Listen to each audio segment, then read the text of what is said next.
On this edition of What Were the Refs Thinking, we'll break down the Bantam game on February 24th between the Chicago Stallions and the Glenview Stars. What were they thinking? First penalty of the game coming up around the dot here. It's going to be a run-of-the-mill trip. A very common penalty that we see at the lower levels of hockey. We're talking about squirt, mite, peewee, bantam. Very normal tripping call.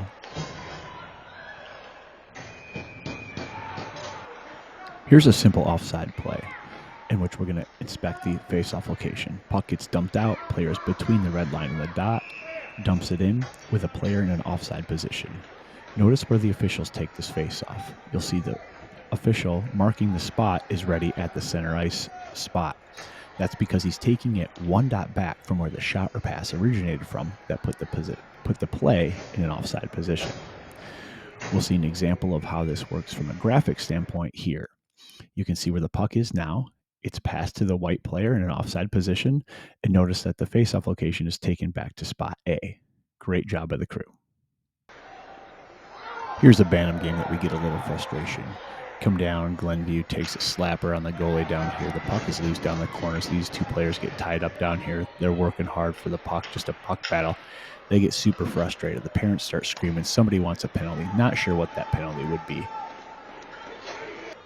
Here we're going to see a minor penalty on the Stallions as he comes around the net. The Stallions player will put the stick up on the hands right there, and a change of possession, a turnover, one of the criteria for a minor penalty. Here you'll see a minor penalty for holding on the Stallions. As the two players come in, they get tied up. Good battle. Player in yellow takes his hand off the stick, grabs him, spins him, holding. The parents do not like this. They have no angle on it, but great call by the official here.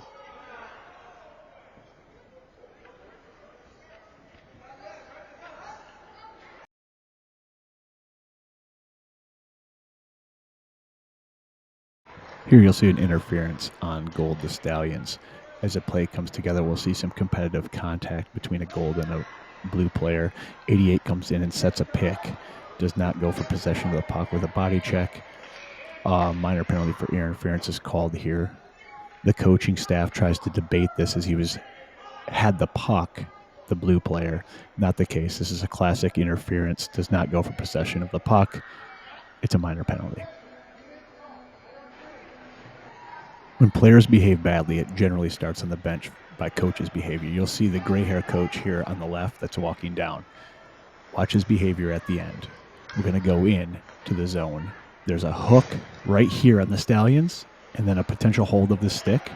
Not calling either of those. Another hook on the Stallions, not calling that. He now wants a penalty on the blue team, and then he says, quote, they're calling interference, but they won't call the hook. Here's a replay so you can hear him.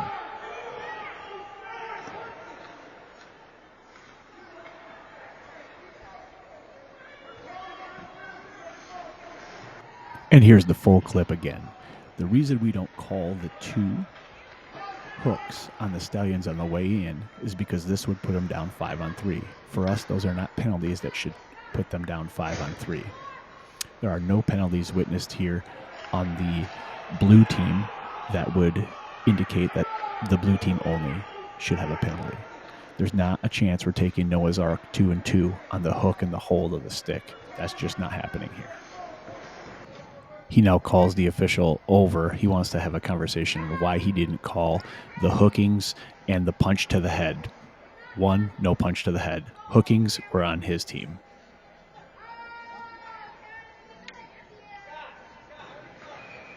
Off the draw, we'll see another Stallions penalty here. We've got a turnover. Blue comes in, 2 gold comes in, and 2 hands off the stick. Bang.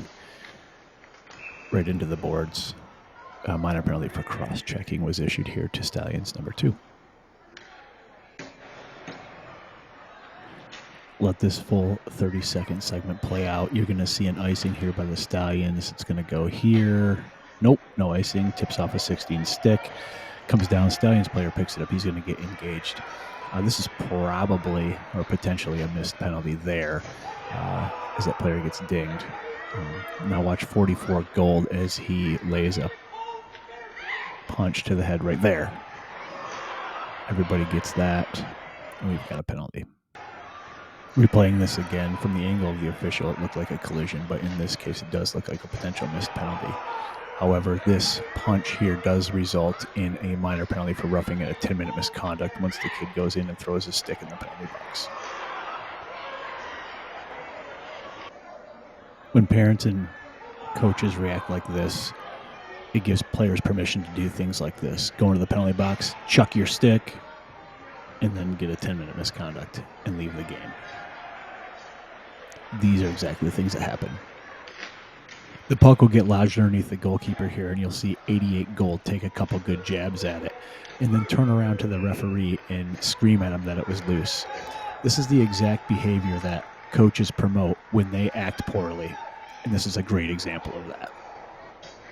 This was an icing right at the end of the game that goes off the post, and you can see the referee there waved it off. But remember, officials, this is still icing. When it goes off the post or the side of the net, whatever. If it crosses the goal line, it's still icing. The only time it is not an icing is if it was played by a defending player. We did talk about this right at the end, but that's just a PSA for officials. Thank you.